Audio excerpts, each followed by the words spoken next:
नमस्कार, स्वागत है आपका हमारे शो में। नाम है जिसका चर्चा में क्या है। आज चर्चा होगी उन दो चेहरों पर जो एक ही शहर में रहते हैं। एक तरफ है चमचमाती हुई सड़कें एक मेट्रोपॉलिटन शहर की, और उसी शहर की झुग्गियों की गलियां जो कि आज भी एक सपना देखती हैं एक शौचालय होने का। क्या वाकई में स्वच्छ भारत अभियान इन दोनों चेहरों को साफ कर पाया है? आज हम बात करेंगे सफाई की, लेकिन सिर्फ शहरों की नहीं, साफ नीयत और साफ नज़रों की। कि आखिर स्वच्छता के जो बेसिक सैनिटेशन फैसिलिटीज़ हैं वो सब तक पहुंच पाए हैं या नहीं। और इसी चर्चा में हमारे साथ जुड़ चुकी हैं शगुन जसवाल।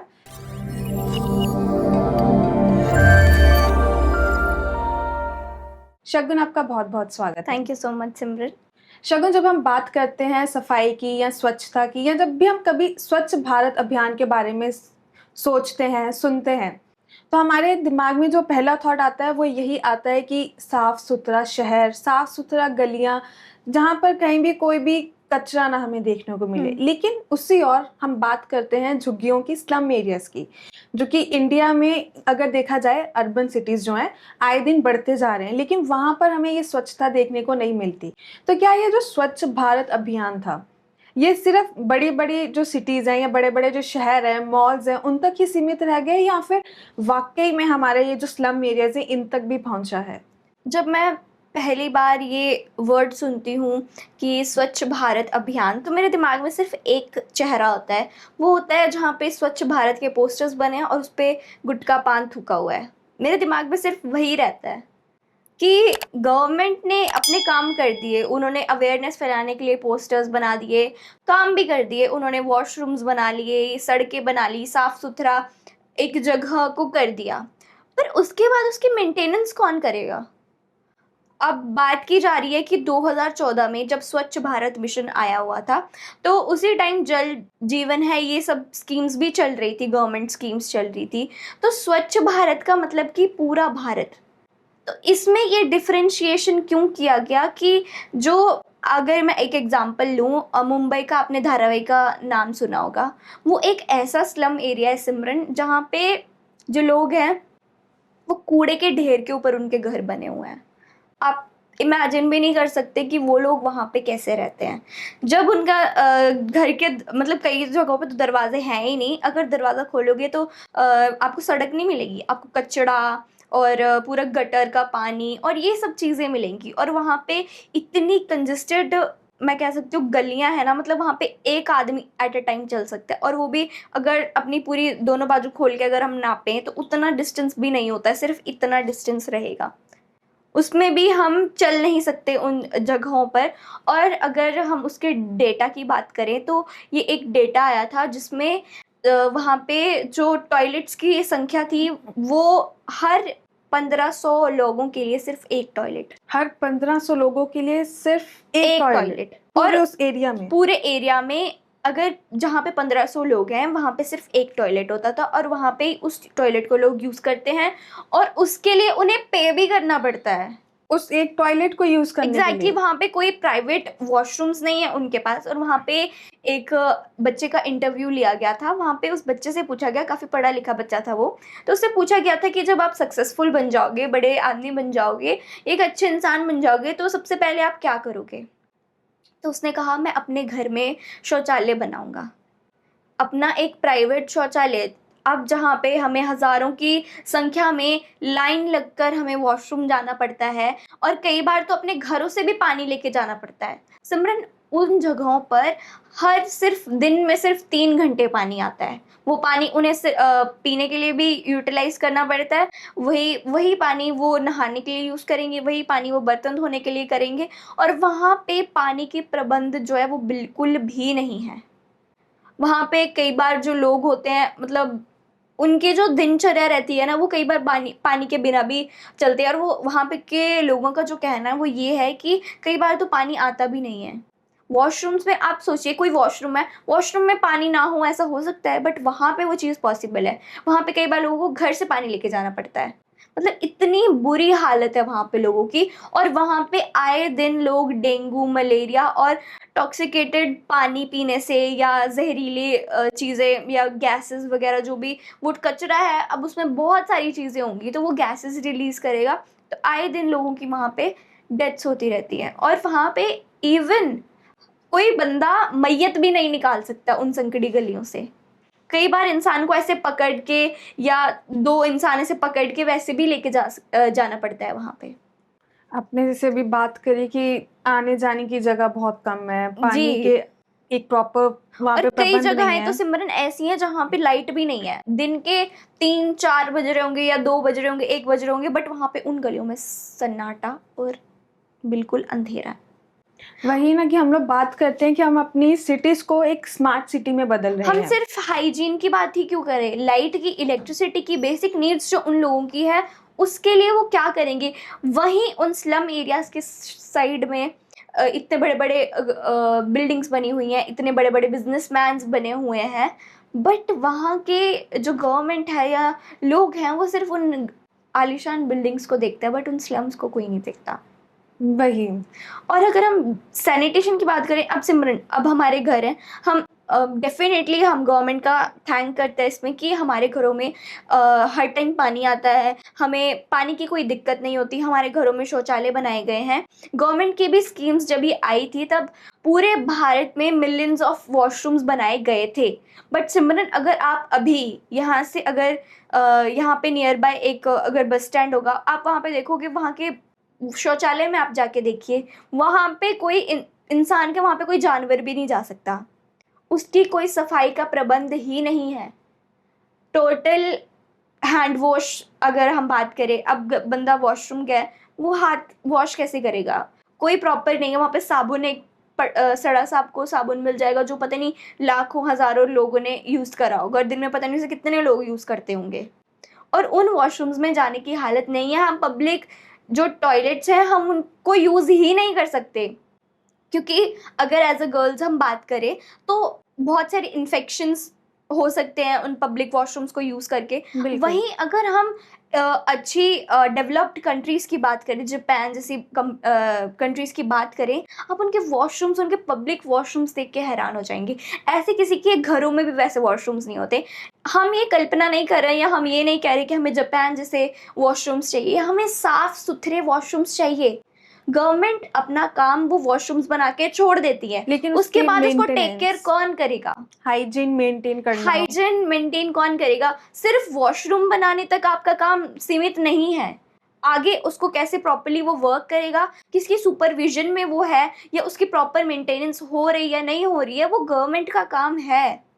और वहीं अगर गवर्नमेंट इसमें अगर 80% मतलब गलत है इस चीज़ में, तो उसमें 20% कहीं ना कहीं आम इंसान भी हैं। बिल्कुल। पब्लिक वॉशरूम्स को वो मतलब ऐसे यूज़ करते हैं जैसे पता नहीं वो कहाँ उनको छोड़ दिया, और वो मतलब जैसे उनकी खुद की ऐसी प्रॉपर्टी है कि वो उसको जैसे मर्जी वैसे यूज़ कर रहे हैं। आपने ट्रेन्स का सफ़र तो ऑब्वियसली किया होगा, आपने रेल यात्रा अवश्य ही की होगी, तो उनमें आपने कभी वॉशरूम, सिंक, उनकी हालत आपने देखी होगी, तो आप बिल्कुल हैरान हो जाएंगे। अगर गलती से भी वॉशरूम के साथ वाली सीट अगर मिल जाए तो इंसान पूरा सफ़र कैसे काटता है वो मैं तो सोच भी नहीं सकती। हाल ही में एक वीडियो भी वायरल हुई थी जिसमें एक इन्फ्लुएंसर थे, एक यूट्यूबर थे, जिन्होंने हमारे देश की सबसे जो लंबी रेल यात्रा है, आई थिंक कन्याकुमारी तक, जम्मू से चलती है वो ट्रेन कन्याकुमारी तक, तो उस ट्रेन की हालत देखने लायक नहीं है। उसमें उस इंसान ने एंटर करा,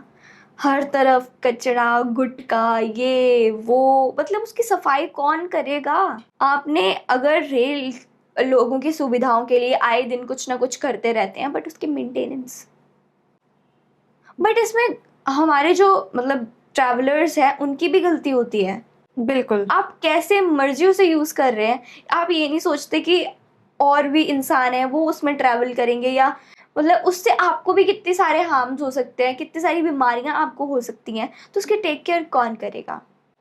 हाइजीन आज के टाइम पे बस एक जगह तक सीमित हो गई है कि अगर हम खुद अपना ध्यान रख रहे हैं, अपनी हाइजीन मेंटेन कर रहे हैं, तभी हम हाइजीनिक रह पाएंगे। अगर हम पब्लिक प्लेसेस में हम यूज़ नहीं कर सकते कुछ भी चीज़। इवन हम वाटर कूलर्स जो अगर पब्लिक प्लेसेस में लगे होते हैं, हम वो भी यूज़ नहीं कर सकते, क्योंकि हमें नहीं पता उसकी मेंटेनेंस कब हुई है, उसको बिल्कुल। कब चेक किया गया है, या वो पीने लायक है पानी या नहीं है। तो सर्विलेंस और जो चीज़ होती है, सुपरविजन है। सुपरविज़न होती है, वो होनी चाहिए। अगर चाहे अब सिमरन, अगर हमारे घर में अगर वॉशरूम है या हमारे घर की साफ-सफाई कब हम करें, तो अगर हम खुद उसे साफ नहीं करेंगे, हमने अपना घर बना दिया, बहुत पैसे लगा के हमने अपना घर बनाया, अगर हम उस घर को साफ ही नहीं रखेंगे, तो हमारे इतने पैसे लगाने का क्या फ़ायदा? बिल्कुल, एकदम सही कहा आपने। चीज़ें हमें इंसान को ना पहले छोटी चीज़ से अपनी शुरुआत करनी चाहिए। पहले से छोटी चीज़ सोचेगा तभी तो वो बड़ी चीज़ पे अमल हो पाएगा।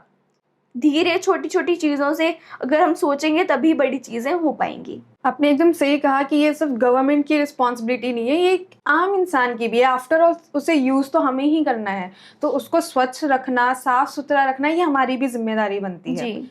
जैसे कि हम स्लम एरियाज़ की बात कर रहे थे, तो आए दिन हमें कहीं न कहीं ना ये विवादित भी कुछ विवाद देखने को मिलते हैं, सुनने को मिलते हैं कि ये जो स्लम एरियाज़ हैं, इन्हें हटा ही देना चाहिए पूरी तरह से, कि जहाँ पर हम अपनी सिटीज़ को एक स्मार्ट सिटी बना रहे हैं, हुँ। वहीं पर वो स्लम एरियाज़ कहीं न कहीं एक तरह से जैसे कह सकते हैं कलंक है उस स्मार्ट सिटी पर।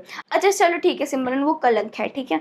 आपने उनके वो घर भी आपने हटा दिए, फिर हम ये क्यों कहते हैं कि हमारे देश में भिखारियों की संख्या इतनी बढ़ रही है, या बिल्कुल। ऐसे लोग सड़कों पे घूमते हैं, उस पे ज़िम्मेदारी किसकी है? गवर्नमेंट की ज़िम्मेदारी है। अगर वो उनके स्लम एरिया को तोड़ रहे हैं, तो उन्हें तब तक ना छुआ जाए जब तक उन्हें प्रॉपर रहने का इंतज़ाम उनके लिए ना किया जाए। तब तक आप उन्हें ना छुइए, उन्हें वहाँ पे रहने दीजिए, या ऐसी फैसिलिटीज़ उनके लिए वहाँ पे प्रोवाइड करिए जिससे उनका जो लाइफ़स्टाइल है वो थोड़ा अच्छा हो पाए। सिमरन, बहुत सारी जगहें ऐसी होती हैं या ऐसी जगहों पर देखा जाता है कि जो गवर्नमेंट होती है ना, वो पहले तो वो सब साफ़ कर देंगी, उसके बाद वो जो बेचारे लोग वहाँ पे रह रहे होते हैं वो बेघर हो जाते हैं, उनको बाद में घर भी नहीं बनते। गवर्नमेंट, अब मान लीजिए एक जगह पे 1000 लोग रह रहे हैं और वहाँ पे उनको डिस्प्लेस कर दिया गया, और गवर्नमेंट ने सिर्फ 500 घर बनाए, तो बाकी के 500 लोग कहाँ जाएँगे? बिल्कुल। वो सड़कों पे ही रहेंगे ना, या उन उससे अच्छा तो उनकी वो झुग्गियाँ थी जहाँ पे वो भले ही मुश्किल में अपना समय व्यतीत कर रहे थे, अपनी दिनचर्या वहाँ पे शुरू करते थे रोज़, तो वही जगह उनके लिए सही थी। उन्हें एक क्या छत थी ज़रूरत थी रहने के लिए। उन्हें क्या ज़रूरत थी उन 500 घरों की, या उन घरों की क्या आवश्यकता थी उन्हें? तो गवर्नमेंट जहाँ पे ये स्कीम्स लॉन्च करती हैं, तो उन्हें प्रॉपर्ली जो लागू कर देना चाहिए वो नहीं हो पाता है। इसलिए गवर्नमेंट को कुछ ऐसी लाइक ऑर्गेनाइजेशंस बनानी चाहिए जो प्रॉपर इसका सर्विलेंस करें। ये नहीं है कि सिर्फ वो भी कि सिर्फ ऑर्गेनाइजेशंस बना दी या लोग रख लिए इस चीज़ के लिए, कि अब वो प्रॉपर काम कर रहे हैं कि नहीं कर रहे हैं, वो भी गवर्नमेंट को देखना चाहिए। ये नहीं कि सिर्फ वोटिंग के टाइम पे नेता लोग आ गए, उन्होंने ये स्कीम्स बता दी, ये कर दिया। उसको आगे कंप्लीट करना भी गवर्नमेंट की ही ज़िम्मेदारी है। ये तो हमने बात करी कि सरकार क्या-क्या कर सकती है, कि गवर्नमेंट अपना रोल जो है वो कैसे निभा सकती है। हुँ। अगर गवर्नमेंट कोई स्कीम्स लेकर भी आती है, जैसे ये स्लम एरियाज़ वगैरह हैं इनके लिए, तो इसका जो आगे का एक तरह से कहते हैं फ़ॉलो अप प्लान करना, हुँ। वो सुपरवाइज़ करना, सर्विलेंस लेना कि क्या वहाँ पे काम सही चल रहा है, यानी एक रेगुलर चेकअप वहाँ पे कंडक्ट करवाना, वो हो पा रहा है या नहीं? सबसे पहले तो सिमरन, अगर वहाँ पे जो लोग रह रहे हैं, मान लीजिए वो स्लम एरिया पे रह रहे हैं, तो ऑब्वियसली वो गरीब होंगे, है ना? उनके पास इतना पैसा नहीं है उनके पास, और आपको पता भी है मुंबई जैसे शहर, वहाँ पे रहना इट्स नॉट पॉसिबल। वहाँ पे डब्बे जैसे कमरे के भी जो प्राइसेस होते हैं, चार्जेस होते हैं, वो भी हज़ारों में होते हैं। लाइक अगर इतना सा तुम्हें कमरा लेना है, जैसे आप और मैं बैठे, इतना भी तो उसका भी 25-30,000 35,000 इतना उसका चार्जेस होगा। तो अब वो इंसान, उनके पास कोई चारा नहीं बचता, वो उन जगहों पे जाते हैं जहाँ पे कोई कोई नहीं आ सकता। अब मैंने स्लम एरिया की, धारावी की बात करी, वो पूरा जैसे गार्बेज होता है ना, उसके ऊपर वो बने हुए हैं। ऐसे ही बहुत सारे स्लम एरियाज़ हैं। सिर्फ मुंबई में नहीं, दिल्ली या बैंगलोर या ऐसी-ऐसी जगहों पर बने हुए हैं, बट उनकी टेक केयर, अब उनके पास हेल्थ फैसिलिटीज़ नहीं है। अगर उनमें से कोई इंसान बीमार भी हो जाता है, तो वो ऑब्वियसली हॉस्पिटल पहुँचने से पहले ही वो लोग ख़त्म हो जाते हैं। तो गवर्नमेंट को ऐसे कैंप्स लगाने चाहिए, जिससे अगर मतलब मान लीजिए कि ऐसा नहीं है कि ज़रूरी है उसमें कोई इंसान बीमारी हो, बस रेगुलर चेकअप्स होने चाहिए ताकि वो भी जी पाएँ, क्योंकि ऑब्वियसली जीने का हक सिर्फ हम जैसे मिडिल क्लास लोगों को या अमीर लोगों को ही नहीं है, उन गरीब लोगों को भी जीने का अधिकार है और उन्हें भी ये अधिकार है कि वो अपनी हेल्थ को सही रख पाएँ। आपने जैसे अभी बात करी कि एक प्रॉपर रेगुलर चेकअप वगैरह ये सब होना चाहिए। ऑफ कोर्स सीधी सी बात है कि बेसिक फैसिलिटीज़ तो हर एक सिटीज़न डिज़र्व करता है। लेकिन अगर हम बात करें आम जनता की या बड़े-बड़े बिज़नेसमैन की, वो अपना एक role as a responsible citizen कैसे निभा सकते हैं कि ये जो स्लम एरियाज़ में लोग रह रहे हैं, इनके लिए कुछ कंट्रीब्यूट करके? क्योंकि हम देखते हैं कि लोग इनके प्रति कोई इंसानियत नहीं दिखाते हैं, कोई दया का भाव एग्जैक्टली नहीं सिमरन, दिखाते हैं। अगर ऐसे कोई लोग अगर उन्हें रास्ते में मिल जाए ना, तो उन्हें घिन आती है उन लोगों से। ऑब्वियसली अगर कोई इंसान कचरे के ढेरों में रह रहा है या ऐसी जगहों पे रह रहा है, इंसान को घिन आएगी, बट उन्हें उनकी वो मजबूरी नहीं पता कि वो क्यों उस जगह पे रह रहे हैं। क्या हम या आप जैसे लोग ऐसे जगहों पे रहना पसंद करेंगे? बिल्कुल भी नहीं, कोई भी इंसान नहीं रहना चाहता, बट वो उनकी मजबूरी होती है जो उन्हें उन जगहों पर ले जाती है। वो कूड़े से या करकट से अपना खाना बिटोर के अगर उन्हें गलती से मिल गया तो खा लेंगे। वहीं उनके बच्चे होते हैं, वो जा रहे हैं मतलब ऐसे ही ट्रैफिक सिग्नल्स पे भीख मांगने या कुछ भी ना, और वही लोग होते हैं सिमरन जिनके साथ सबसे ज़्यादा गलत भी होता है। वहीं के बच्चों को कई बार किडनैपिंग के केसेस, रेप केसेस या ऐसी चीज़ें, उनकी टेक केयर कौन करेगा? उन्हें वहाँ पे लोग ऐसे गायब हो जाते हैं जैसे मतलब कि जैसे तिल का पूरा एक पहाड़ है, ठीक है? तो उसमें बस एक तिल हमने हाथ में पकड़ा तो वो गुम हो गया। हमने डाला उसमें, वो गुम हो गया, ठीक है? तो वैसे ही वो लोग होते हैं कि भीड़ में कोई किसी को पता ही नहीं है कि कौन इंसान कब गायब हो गया, और ऐसी रिपोर्ट्स तो सिर्फ़ रजिस्टर्स तक ही सीमित रह जाती हैं, और मैं तो समझती हूँ शायद वो उन रजिस्टर्स तक भी नहीं पहुँच पाती। ऐसे में जो कुछ केसेज़ हुए थे पहले के टाइम में, जो रेप केसेज़ हुए थे, वो ज़्यादातर इन्हीं एरियाज़ में होते थे। क्योंकि कोई टेक केयर करने वाला नहीं है, उन्हें कोई पूछने वाला नहीं है। हाँ, कोई मर भी गया तो किसी को इनकी क्या कोई फ़र्क पड़ रहा है? कंप्लेंट भी रजिस्टर नहीं करता है। नहीं होता था सिमरन, तो इनकी इतनी बुरी हालत है। हमारे जो इंडिया की मेट्रोपॉलिटन सिटीज़ हैं या अगर पूरी इंडिया की ही बात करें तो जो बड़े-बड़े नामचीन शहर हैं, हुँ। उनकी एक तरह से इंटरनेशनल लेवल पे देखा जाए तो बहुत ही मॉडर्नाइज़्ड, क्लीन एंड वेल सैनिटाइज़्ड एक इमेज बनी हुई है। हुँ। क्या वो इमेज एक तरह से फेक है अगर हम उसमें रियलिटी लाएँ तो? सिमरन, जो सिटीज़ बन रही हैं, जो रोड बन रहे हैं, बुलेट ट्रेन्स, ये ट्रेन्स, वो ट्रेन्स, वो उन लोगों के घरों को तोड़ के, उन स्लम एरियाज़ को तोड़ के वही बन रहे हैं। और बाकी उसके बाद जो लोग हैं वो सड़कों पे आ गए हैं या मतलब कि भीख माँग रहे हैं, तो उसमें गलती किसकी है? ऑब्वियसली गवर्नमेंट की। आप तो अमीर हो रहा है और गरीब होता जा रहा है, और मिडिल क्लास इंसान की तो हम बात ही क्या करते हैं। सारे टैक्सेस, सारी चीज़ें सब कौन दे रहा है? Middle middle class class. इंसान ही सारे टैक्सेस भर रहा है। गरीब इंसान है बेचारा, वो तो क्या ही टैक्सेस भरेगा, उतनी उसकी बेचारे की आमदनी भी नहीं होएगी। और जो इतने बड़े-बड़े लोग हैं वो तो अमीर होते ही जा रहे हैं, होते ही जा रहे हैं। तो गवर्नमेंट को इस चीज़ का टेक केयर करना पड़ेगा कि अगर आप कहते हैं कि गरीबी हटाओ, गरीबी नहीं है, हम फोर्थ इकोनॉमी बन गए हैं पूरे वर्ल्ड की, बट आप ग्राउंड लेवल में जाके देखिए क्या चल रहा है। देखने में तो बड़ी-बड़ी बिल्डिंग्स दिखती हैं, बड़े नए-नए आजकल जो भी इन्वेंशंस हो रहे हैं वो दिख रहे हैं, सब कुछ दिख रहा है। हमने ये बना दिया, हमने वो बना दिया, हमने ये कर दिया, बट ग्राउंड लेवल में जाके कौन चेक करेगा? कौन देखेगा कि इस शहर में कितने ज़्यादा बेगर्स हैं, कितने ज़्यादा होमलेस इंसान हैं? बिल्कुल। और इवन आजकल तो मिडिल क्लास इंसान को भी नौकरी के लिए इतना स्ट्रगल करना पड़ता है, और आज डिग्री वाला इंसान भी सड़कों पर घूम रहा है, तो उन लोगों को जॉब कौन देगा? एक तरह से देखा जाए अगर इन्हें जितनी ज़्यादा सुविधाएँ दी जाएँ, जितनी ज़्यादा अपॉर्च्युनिटीज़ दी जाएँ, मेरे ख़्याल से सिचुएशन इनकी अगर ज़्यादा अच्छी नहीं तो पहले से कुछ तो अच्छी हो ही सकती है। एग्जैक्टली सिमरन। और इसी के साथ हमारी चर्चा का निष्कर्ष यही निकल कर आता है कि अगर शहर का एक हिस्सा चमचमाता है, तो दूसरा हिस्सा जो है वो सिसकता है। स्वच्छ भारत ये सिर्फ दीवारों पर रंगने से ही हमें संतुष्टि नहीं मिल सकती है। स्वच्छ भारत को हमें अपनी ज़िंदगी में, असल ज़िंदगी में अपनाना होगा। सिर्फ अपने घरों तक ही सीमित नहीं रखना है। पब्लिक प्लेसेस पर भी अगर हम कहीं जा रहे हैं, सफाई रखना ये हमारी भी ज़िम्मेदारी बनती है।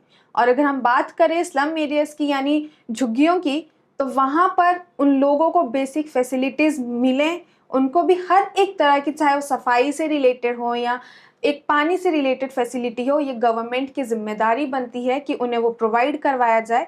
और उसके साथ ही एक रेगुलर चेकअप कंडक्ट करवाया जाए ताकि ये देखा जाए कि उन तक वो सुविधाएं पहुंच भी रही हैं या नहीं। इसी के साथ हमारे साथ इस चर्चा में जुड़ने के लिए आपका बहुत बहुत धन्यवाद।